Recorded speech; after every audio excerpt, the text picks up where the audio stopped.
আহ, কিছুক্ষণ আগে আমাদের কাছে একটা সিক্রেটলি ইনফরমেশন আছে গাবুর্দি এরিয়া থেকে যে একটি কাঠ বোঝাই গাড়ি ওই দিক থেকে আসছে। তো আমাদের খবরটা আসার সঙ্গে সঙ্গে আমরা আমাদের অফিস থেকে মুভমেন্ট করি আমাদের ডিপার্টমেন্টের গাড়ি দিয়ে, এবং কলকলি এরিয়াতে গিয়ে আহ, আমরা ওই গাড়িটাকে দেখতে পাই, যে গাড়িটা এখানে আছে আমাদের যে আজকে সিজ করেছিলাম, টাটা এইচ নাম্বারবিহীন গাড়ি।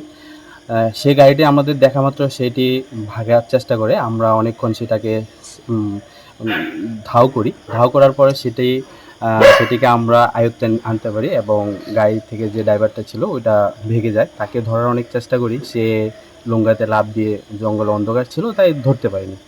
তারপর গাড়িটাকে আমরা চেক করার পর দেখতে পাই গাড়িটি অ্যাকচুয়ালি ইলিগেলিভাবে স্মাগলিং করছে কাঠ বোঝাই।